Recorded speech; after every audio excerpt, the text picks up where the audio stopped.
Achayans gold 20 വർഷത്തെ പാരമ്പര്യം 26 ഷോറൂമുകൾ. Call 8590046916. Chelad sports കോംപ്ലക്സിനോടനുബന്ധിച്ചുള്ള അന്താരാഷ്ട്ര സ്റ്റേഡിയം നിർമ്മാണം വൈകുന്നതിനെതിരെ മുൻമന്ത്രി ടി.യു. കുരുവിള. സ്റ്റേഡിയം നിർമ്മാണം പൂർത്തിയാക്കാൻ സർക്കാർ തയ്യാറാവാത്തത് ഖേദകരമാണെന്നും ടി.യു. കുരുവിള. ചേലാട് സ്പോർട്സ് കോംപ്ലക്സിനോടനുബന്ധിച്ചുള്ള അന്താരാഷ്ട്ര സ്റ്റേഡിയം നിർമ്മാണം വൈകുന്നതിന്റെ കാരണം പൊതുസമൂഹത്തെ ബോധ്യപ്പെടുത്താൻ സർക്കാർ തയ്യാറാകണമെന്ന് മുൻമന്ത്രി ടി.യു. കുരുവിള.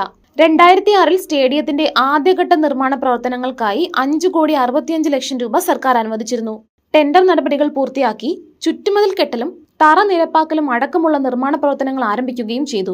400 മീറ്റർ സിന്തറ്റിക് ട്രാക്കിന് 3 കോടിയും അനുബന്ധ നിർമ്മാണ പ്രവർത്തനങ്ങൾക്കായി 4,43,00,000 രൂപയും 2 ഘട്ടമായി അനുവദിച്ചിട്ടും നിർമ്മാണ പ്രവർത്തനങ്ങൾ തുടങ്ങിയിടത്തു തന്നെ അവസാനിച്ച സ്ഥിതിയാണ് നിലവിലുള്ളതെന്ന് ടി.യു. കുരുവിള പറഞ്ഞു.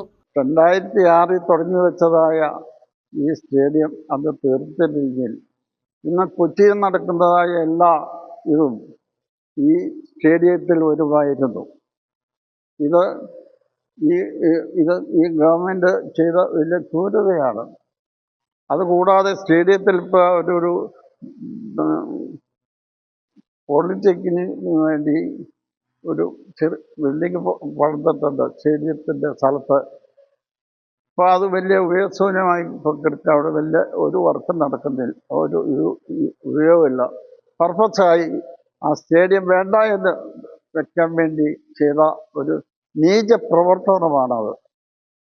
ഇതൊക്കെ ഒരു ക്രൂരതയാണ്, ഈ നാടിനോട് കാണിച്ച ക്രൂരതയാണ്. ഇതിൻ്റെ സമാധാനം ഈ 10 വർഷം ഭരിച്ചതായ LDF ഗവൺമെൻറ് സമാധാനം പറയണം.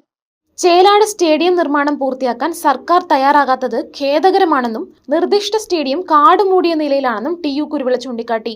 400 metre track and field, synthetic track, swimming pool, ഗ്യാലറികൾ, ഇൻഡോർ സ്റ്റേഡിയങ്ങൾ, ആൺകുട്ടികൾക്കും പെൺകുട്ടികൾക്കുമായുള്ള ഹോസ്റ്റലുകൾ, ജിംനേഷ്യങ്ങൾ, പരിശീലനത്തിനെത്തുന്ന കായിക താരങ്ങൾക്ക് വിശ്രമിക്കുന്നതിനും താമസിക്കുന്നതിനുമുള്ള ക്വാർട്ടേഴ്സുകൾ, വൈദ്യുത ദീപാലങ്കാരം, ജലവിതരണം, മാലിന്യ സംസ്കരണ സംവിധാനങ്ങൾ എന്നിവയാണ് പ്രധാനമായും സ്പോർട്സ് കോംപ്ലക്സിൽ വിഭാവനം ചെയ്തിട്ടുള്ളത്.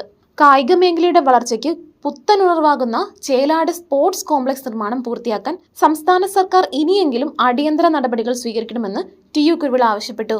News desk, Muvattupuzha news. എന്റെ കാഴ്ചയ്ക്ക് ചില ബുദ്ധിമുട്ടുകൾ അനുഭവപ്പെടാൻ തുടങ്ങിയത് ഈയിടെയാ. ആദ്യം ടെൻഷനായി. മകളാ പറഞ്ഞത് അഹല്യയിൽ പോകാൻ. അഹല്യയ്ക്ക് 30 വർഷത്തെ പാരമ്പര്യവും വിശ്വസ്തതയുമുണ്ട്. അഹല്യയിലെ വിദഗ്ധരായ ഡോക്ടർമാരുടെ ചികിത്സ കൊണ്ട് എനിക്ക് എന്റെ കാഴ്ചശക്തി പൂർണ്ണമായും തിരിച്ചു കിട്ടി. ഇപ്പൊ എനിക്ക് ഈസിയായി വായിക്കാം. നേത്ര സംരക്ഷണത്തിന് നമ്മുടെ Ahalya. Ahalya foundation eye hospital, കേരളത്തിൽ എല്ലായിടത്തും.